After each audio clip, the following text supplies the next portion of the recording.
Salute to Scipuli. Hope you guys are doing well.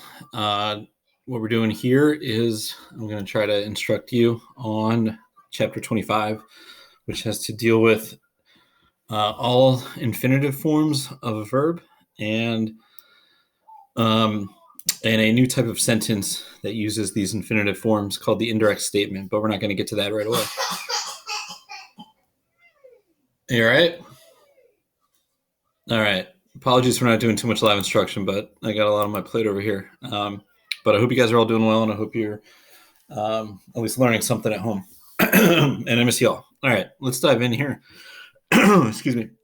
I'm going to show you how to do an infinitive chart. We're going to use the verb to love, and then it looks just like a participle chart. And we have already learned a couple of these forms already. All right, infinitives all begin with to. They're essentially like an unconjugated form of the verb, and they have different tenses that we haven't seen before. All right, and then we'll do a more complicated verb like facio together here, and then you guys, I'll upload this document, so you'll have the notes. So you should be not taking notes right now. You should just be paying attention to this video, and then you'll have this as your notes. All right, so I'm going to tell you which principal part to use, what it looks like, and how to translate it. So the present active infinitive, you learned that back in Latin 1. We just make this all centered. Of course, I zoomed out. All right.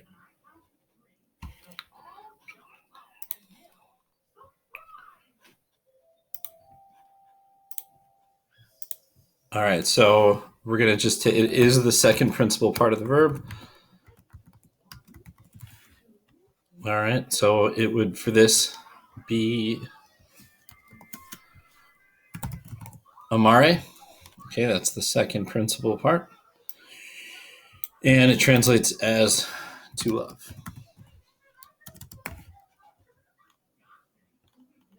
All right, let me just...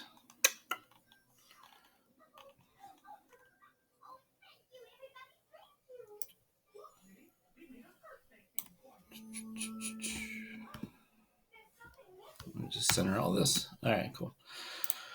Okay, the present passive infinitive we learned this year. You take the second principal part, which I'm going to just abbreviate as PP there. And you take the E that they all end in, and you change that to an I.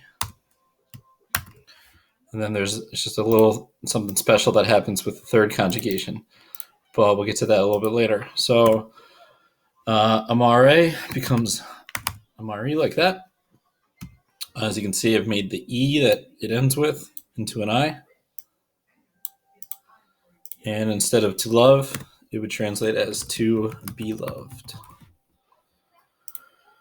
All right. So it's pretty easy. All right, so the perfect active infinitive. You take the third principal part. All right, and then whatever the third principal part of the verb is, you add SSE to it, okay? So we're going to take amawi. That's the third principal. That's the third principal part. And we're going to add SSE. The infinitives are nice because they don't conjugate. So like that's just it. It doesn't get any different endings or anything. And how it translates is to. It has to be in the past. That's what the perfect is used for. So to have loved. All right, now the perfect passive infinitive looks like a perfect passive verb. And if you know all your verb tenses really well, you would understand that. If not, that's fine. But you're going to take the fourth principal part, and as a second word, we're going to add the infinitive of to be. All right. And normally when we use the fourth principal part, I make you write it out as like asa but you can just leave it as and then as a second word, esi. All right. You can see I've used the fourth principal part. And then just added the present infinitive from to be. All right. And then so to have loved is the active, to have been loved is the passive. Okay, for the future infinitive, we're going to take the fourth principal part, but we're going to modify it just like you would a future participle. We're going to modify with a UR. And then on top of that, we're going to add the infinitive of to be. So it's two words just like this last one. All right, so we're going to take the fourth principal part of love, which is amatum, and before the um ending, we're going to insert that ur. So you get amatorum, and then as a second word, esse. And essentially what you're doing here is you're just doing to be, and then the future participle, which, if you remember, translates as about to. So that's what you get, to be, about to love. We're going to see these forms used in a different way, where it won't necessarily translate that way. But in just its pure form, you would translate that as to be about to love. All right, so that's how you do all the different infinitives. Now, there is a future passive, but I've never seen it actually in anything written in Latin, so I'm not going to teach it to you. If you're dying to know, it's this plus iri, and that would translate as to be about to be loved. I mean, that sounds ridiculous, because it is. All right, rambling here. Let's go on to, let's just recap. All right, so let's go to facio. Okay, so present active. Let me just center all this real quick.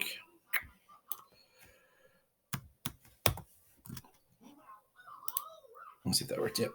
All right. So present active, second principal part, facere, translates as to do. Now, here is where something unique happens, and it only happens in the third conjugation. All right, so ERE verbs, and we did learn this year, so you might remember it. If it's an ERE, which is third conjugation, the whole ERE drops away to an I, not just the last E. Every other conjugation, you just take the last E and turn it into an I.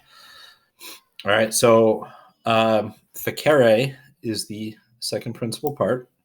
We're going to take the whole ERE and replace it with an I. And that only happens in the third conjugation, so faci. All right, and then that translates as to be done. Okay, perfect. We're going to take the third principal part, which is feci, and add sse, so fecisse. All right, to have done.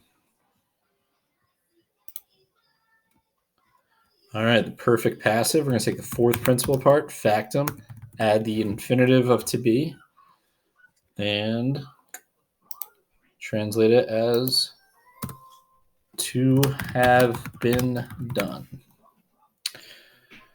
Okay. And then future active, we're going to take that fourth principal part. But before we get to the um ending, we're going to add a ur, then a um, then our esse, and to be about to do. And we're going to put a big old X right there. All right. So that's it. That's how you create all the different infinitives for any given verb. And it's pretty straightforward. It's also in your reference packets on the bottom. So you'll see exactly what I've written here in a Google Doc assignment. And then what you guys will do is I've included the verbs from this chapter. If you just keep scrolling down. And you guys will do what I just did for facio for these verbs and submit it. Okay. This video will appear as an ed puzzle, so there'll also be some questions, and you'll get points for completing that. All right. And I look forward to seeing you guys soon, hopefully this year.